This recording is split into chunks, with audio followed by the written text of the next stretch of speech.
नमस्कार, भारत 24 पर खबरों की गंगोत्री देख रहे हैं आप। आपके साथ मैं हूं आयुष सूर्यवंशी। उत्तराखंड की धामी सरकार ने सख्त भू कानून विधेयक को मंजूरी दे दी है। मुख्यमंत्री की अध्यक्षता में कैबिनेट की बैठक हुई जिसमें सख्त भू कानून विधेयक पर मुहर लगी। प्रदेश में लंबे समय से भू कानून को लेकर मांग उठ रही थी। मुख्यमंत्री पुष्कर सिंह धामी ने कहा कि प्रबंधन कानून से भूमाफिया और भूमिधरों के बीच अंतर पहचानने में मदद होगी। भू कानून का उल्लंघन करने वालों पर कार्रवाई होगी। अब तक इस मामले को लेकर देखा जाए 599 केसेस भू कानून के पाए गए हैं। 572 मामले न्यायालय में दायर किए गए हैं। भू प्रबंधन एवं भू सुधार ये कानून बनने के पश्चात न केवल इस पर लगाम लगेगी बल्कि उत्तराखंड में अपने उद्योग स्थापित करने वाले जो असल निवेशक हैं और भू माफिया हैं के बीच को अंतर को पहचानने में भी हमको सफलता मिलेगी। उद्योग, शिक्षा, पर्यटन, चिकित्सा, कृषि, औद्योगिकी और आवासीय प्रयोजनों हेतु क्रय की भूमि में से कुल 599 मामले इस भूमि जो कानून था उसके उल्लंघन के पाए गए, जिसमें 572 मामलों में न्यायालय में बात दायर किए गए हैं। उल्लंघन होने पर कुल 9.47 हेक्टेयर भूमि राज्य सरकार में अभी तक निहित भी की गई। सीएम पुष्कर सिंह धामी आज पंतनगर के दौरे पर रहे। सीएम धामी का पंतनगर हवाई अड्डे पर बीजेपी कार्यकर्ताओं समेत जिले के अधिकारियों ने स्वागत किया। सीएम धामी ने जीबी पंत कृषि और प्रौद्योगिकी विश्वविद्यालय द्वारा आयोजित 17वें कृषि विज्ञान सम्मेलन में बतौर मुख्य अतिथि शिरकत की। कृषि विज्ञान सम्मेलन में सीएम ने स्टॉल्स को देखा। विश्वविद्यालय के पशु विज्ञान महाविद्यालय की ओर से तैयार मडुआ की बर्फी और लस्सी का आनंद लिया। सम्मेलन में देश के 1800 वैज्ञानिक और 16 देशों के 42 विदेशी वैज्ञानिक हिस्सा ले रहे हैं। सीएम धामी ने सम्मेलन को संबोधित करते हुए कहा कि प्रधानमंत्री मोदी से प्रेरणा लेकर हमारी राज्य सरकार भी किसानों के उत्थान और समृद्धि के लिए संकल्पित होकर काम कर रही है। उत्तराखंड के किसानों को प्रशिक्षित करने का काम किया जा रहा है। इस बार के बजट में हमने किसानों और पशुपालकों के लिए उत्थान के लिए करीब 463 करोड़ रुपए का अलग से प्रावधान किया है। मुख्यमंत्री ने जानकारी दी। प्रधानमंत्री जी के नेतृत्व में हमने भी इस बार के बजट में उसी थीम को, ज्ञान की जो थीम है भारत सरकार की, गरीब, युवा, अन्नदाता और हमारे नौजवान, उसी थीम को आत्मसात करते हुए हमने अपने बजट में भी प्रावधान किया है। किसान हमारी प्राथमिकता में हमेशा से रहे हैं। आज मोदी सरकार द्वारा जहां एक और विभिन्न योजनाओं, अभियानों एवं नवाचारों के माध्यम से कृषि उपज बढ़ाने की दिशा में तेजी से कार्य किया जा रहा है, वहीं सभी प्रमुख फसलों की एमएसपी बढ़ाकर किसानों की आय में बढ़ोतरी भी सुनिश्चित की जा रही है। आदरणीय मोदी जी से प्रेरणा लेकर हमारी राज्य सरकार भी किसानों के उत्थान एवं समृद्धि के लिए संकल्पित होकर कार्य कर रही है। इसके साथ ही कई विभिन्न योजनाओं, नवाचारों और प्रशिक्षण कार्यक्रमों के माध्यम से उत्तराखंड के किसान भाइयों को प्रशिक्षित करने का प्रयास किया जा रहा है। मुझे आप सभी को ये बताते हुए प्रसन्नता हो रही है कि इस वर्ष के बजट में हमने किसानों एवं पशुपालकों के उत्थान हेतु करीब 463 करोड़ रुपए का अलग से भी प्रावधान किया है। विधानसभा भवन में आज अंतर्राष्ट्रीय संसदीय अध्ययन, शोध एवं प्रशिक्षण संस्थान का शुभारंभ किया गया। विधानसभा अध्यक्ष ऋतु खंडूड़ी भूषण के द्वारा रिबन काटकर इसका शुभारंभ किया गया। शुभारंभ के अवसर पर विधानसभा अध्यक्ष ऋतु खंडूड़ी ने बताया कि 2016 में डॉक्टर प्रणब मुखर्जी के द्वारा हमें यह दिया गया था और उसका उद्देश्य है कि युवा पीढ़ी को पॉलिसी, रिसर्च और गवर्नेंस के बारे में जानकारी मिले, जिससे रिसर्च, पढ़ाई और ट्रेनिंग भी कराई जाएगी। साथ ही उन्होंने उम्मीद भी जताई कि IIT Roorkee, IIM Kashipur, Garhwal university, Kumaon university, दोनों यूनिवर्सिटी के छात्र इसका हिस्सा बनेंगे और पॉलिसी बनाने और समाज में इसके इम्पैक्ट को भी समझेंगे। 2016 में डॉक्टर प्रणब मुखर्जी के द्वारा हमें ये शोध संस्थान दिया गया था और मैं चाहती हूँ कि इस अंतर्राष्ट्रीय संसदीय अध्ययन, शोध एवं प्रशिक्षण संस्थान के माध्यम से हम अपने बच्चों को पॉलिसी रिसर्च और गवर्नेंस कैसे होती है उस पर कार्य करने का मौका दें। यहाँ पे रिसर्च भी होगी, पढ़ाई भी होगी और ट्रेनिंग भी होगी। और मैं चाहूँगी चाहे वो IIT रुड़की के बच्चे हों, IIM काशीपुर के बच्चे हों, Doon university, Kumaon university, Garhwal university या अनेक प्राइवेट यूनिवर्सिटी के बच्चे जो देखना चाहते हैं कि पॉलिसीज़ का जो सरकारें पॉलिसीज़ बना के आती हैं उनका इम्पैक्ट समाज में क्या होता है, वो हमारे साथ जुड़ेंगे और हम उनके साथ मिलकर पॉलिसीज का इम्पैक्ट की जानकारी लेंगे और साथ ही साथ गवर्नेंस की भी जानकारी बच्चों को दी जाएगी। त्रिवेंद्र सिंह रावत शुक्रवार को हरिद्वार पहुंचे, जहां उन्होंने सिंचाई विभाग के गेस्ट हाउस डाम कोठी में प्रेस वार्ता की। हाल ही में पेश किए गए केंद्रीय बजट की सराहना करते हुए इसे आम जनता के लिए हितकारी बताया। उन्होंने भाजपा के कार्यकर्ताओं से अपील की कि बजट की विशेषताओं को जन जन तक पहुंचाएं।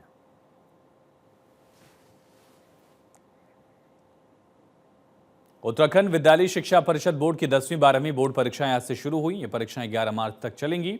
इस बार परीक्षा केंद्रों की सुरक्षा को मजबूत करने के लिए धारा 163 लागू की गई है। साथ ही 100 मीटर की परिधि में सुरक्षा के कड़े इंतजाम किए गए। इस साल कुल 2,23,387 परीक्षार्थी बोर्ड परीक्षा में शामिल हो रहे हैं। इनमें 10वीं के 1,13,000, 12वीं के 1,09,000 छात्र पंजीकृत हैं। प्रदेश में 1,245 परीक्षा केंद्र बनाए गए हैं। इनमें 165 संवेदनशील, 5 अति संवेदनशील केंद्र भी शामिल हैं। प्रशासन ने परीक्षाओं को नकल मुक्त और पारदर्शी बनाने के लिए कड़े इंतजाम इस मौके पर किए हैं। आज प्रातः हमारी परीक्षाएं प्रारंभ हो चुकी हैं और सभी तैयारियां हमारी पूरी कल ही संपन्न हो गई थी। बच्चों में परीक्षाओं को लेकर के भी बहुत उत्साह है और जो हमारे कक्ष निरीक्षक हैं वो भी समय से अपने विद्यालयों में उपलब्ध हैं और नकलविहीन परीक्षाओं के लिए सचल दल भी परीक्षा केंद्रों का तत्समय जो है वो निरीक्षण कर रहे हैं। 163 हो गई है वो जो धारा 144 जिसको पहले कहते थे, उसमें भी हमारे लिए शासनादेश प्राप्त हुआ है। जो परीक्षा केंद्र हैं उनकी 100 मीटर की परिधि में जो है सुरक्षा के इंतजाम पुख्ता रहेंगे। कोई भी अवांछित तत्व परीक्षा केंद्र में बिना अनुमति के प्रवेश नहीं कर पाएगा। कैसा लग रहा है? का पेपर है, काफी एक्साइटेड भी है बट फियर भी है, डर भी लग रहा है, लेकिन अंदर से फीलिंग है कि हो जाएगा। तैयारी ठीक है, अच्छी है। आज मेरा हिंदी का एग्जाम है और मेरी प्रिपरेशन बहुत अच्छी है और मैं थोड़ा एक्साइटेड भी हूँ अपना फर्स्ट बोर्ड का एग्जाम देने के 12th का। मेरी तैयारी बहुत अच्छी है, मैंने सभी कुछ पढ़ा है और जो मैंने पिछले साल के पेपर्स भी देखे हैं। धामी सरकार में शिक्षा मंत्री धन सिंह रावत ने आज से शुरू हुई 10वीं और 12वीं की बोर्ड परीक्षाओं को लेकर सभी छात्रों को शुभकामनाएं दी। उन्होंने एक शैक्षणिक कैलेंडर के बारे में बताया कि इसके अनुसार 20 अप्रैल को बोर्ड परीक्षाओं के नतीजे घोषित किए जाएंगे। साथ ही उन्होंने बताया कि बोर्ड परीक्षाओं में टॉपर्स छात्र छात्राओं में हर ब्लॉक में 5 से 10 छात्र छात्राओं को शैक्षणिक भ्रमण पर भेजा जाएगा। इसका रोड मैप बनाया जा रहा है। इसके साथ ही उन्होंने नकलविहीन परीक्षा की भी बात कही।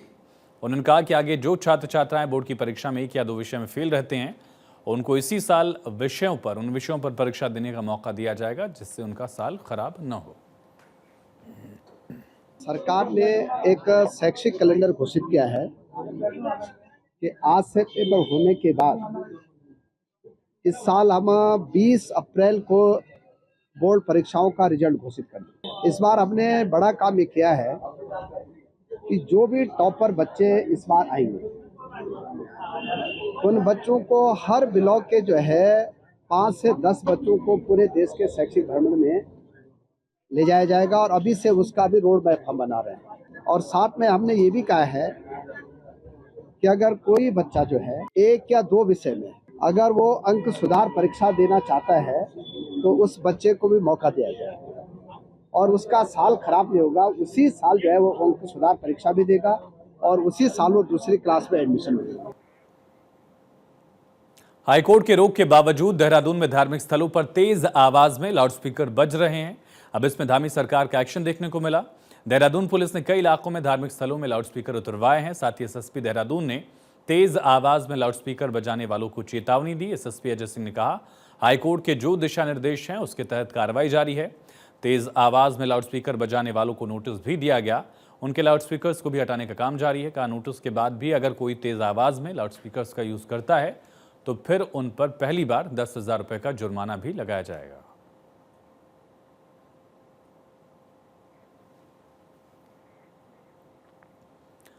उत्तरकाशी में ऊंचाई वाले क्षेत्रों में बर्फबारी के बाद आज सुबह जब धूप खिली तो पहाड़ों की वादियां खूबसूरत चांदी सी चमकती नजर आई। हर्षिल मुखबा सड़क खोलने का काम भी शुरू हो गया है। गंगा घाटी से लेकर कई ऊंचाई वाली चोटियां बर्फ से ढकी नजर आ रही हैं। अक्सर गंगा घाटी से गंगोत्री धाम से लेकर गंगा किनारे बर्फबारी में योग साधना करने का अलग आनंद आता है। यहाँ की बर्फबारी का अलग नजारा दिखता है। पिछले कुछ दिनों से चटक धूप से बर्फबारी का असर नहीं दिख रहा था, या यूं कहे कि बर्फ विहीन हो गई थी चोटियां। पीएम मोदी का प्रस्तावित कार्यक्रम, जिसके तहत हर्षिल धराली मुखबा में सड़क से बर्फ हटाने का काम जारी है। सफेद चादर में लिपटी गंगा घाटी और खूबसूरत नजर आ रही है। बर्फबारी से पर्यटन व्यवसायियों के भी चेहरे खिले हुए हैं। वैली में बर्फबारी है, ये कहीं अलग है हिमाचल में, मनाली में कि शिमला में जो बर्फबारी होता है। यहाँ पे आपको योगियों को मिलेगा। योगी लोग बरसों से बर्फ में बैठ के तपस्या करते हैं, ये बर्फ में, वादियों में। इसका महत्व अलग ही है, गंगा जी पे बर्फ। और ये एक आध्यात्मिक बर्फबारी बोल सकते हैं आप। हम देखते हैं कि स्विट्जरलैंड में भी बर्फ पड़ते हैं, हिमाचल में भी बर्फ पड़ते हैं, लेकिन हिमालय में गंगा घाटी में जो बर्फ पड़ते हैं उसमें जाने से मन शांत हो जाता है। उत्तराखंड में गुरुवार को हुई बर्फबारी के बाद आज सुबह जब धूप खिली तो पहाड़ों की खूबसूरत वादियां चांदी से चमकती नजर आई। हर्षिल मुखबा सड़क भारी बर्फबारी के कारण ब्लॉक हो गई, जिसके बाद बर्फ हटाने का काम जारी है। इसी तरह से औली में 1 फीट तो बद्रीनाथ में 2 फीट तक ताज़ी बर्फ जमी है। हेमकुंड साहिब में लगभग 3 फीट ताज़ी बर्फ है। निचले इलाकों में भी बारिश से पूरे जिले में कड़ाके की ठंड पड़ रही है। पिछले कुछ दिनों से लगातार चटक धूप खिलने से अधिकांश चोटियां बर्फहीन हो गई थी और अब बर्फबारी फिर से कई इलाकों में शुरू हो गई।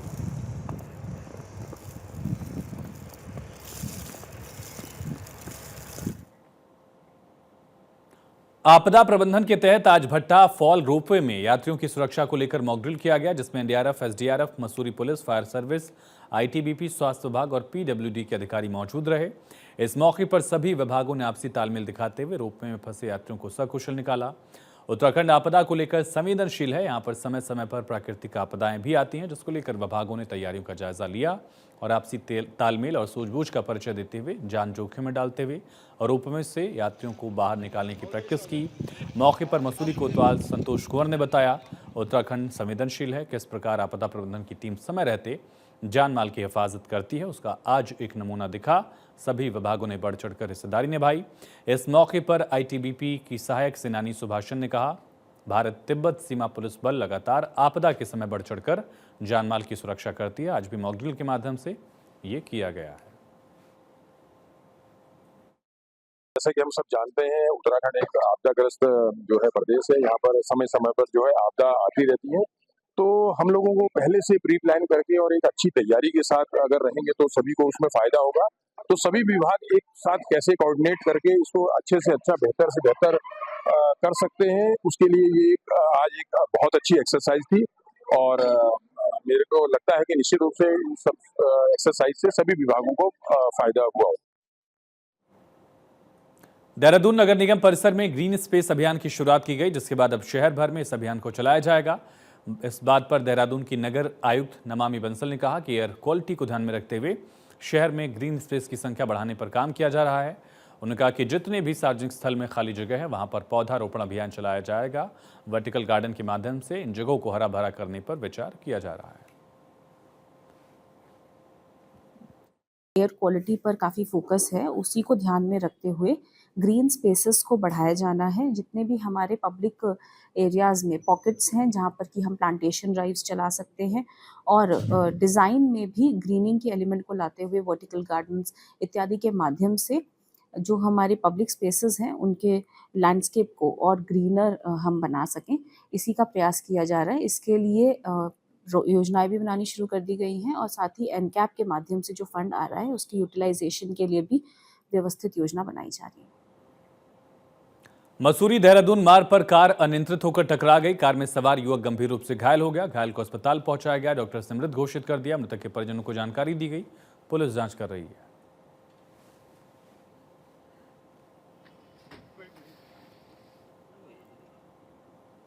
लक्सर के सुल्तानपुर में शिक्षा राज इंटर कॉलेज की प्रबंध समिति पर गलत तरीके से चुनाव का आरोप लगा है। समिति के पूर्व कोषाध्यक्ष मुल्की राज ने पत्र लिखकर फर्जी चुनाव को निरस्त करने और फर्जीवाड़ा करने वालों के खिलाफ कार्रवाई की मांग की। उन्होंने बताया कि कॉलेज की प्रबंध समिति के कुछ लोग फर्जीवाड़ा कर जमीन कब्जा जमाने के प्रयास में उन्होंने मांग की है कि इन चुनाव को निरस्त करके फिर से चुनाव कराया जाए या चुनाव न होने तक प्रशासक नियुक्त किया जाए। साथ ही फर्जीवाड़ा करने वालों के खिलाफ कड़ी कार्रवाई करने की उन्होंने मांग की है कि प्रबंध समिति में ये फर्जीवाड़ा किया गया है, इस पर रोक लगाई जाए।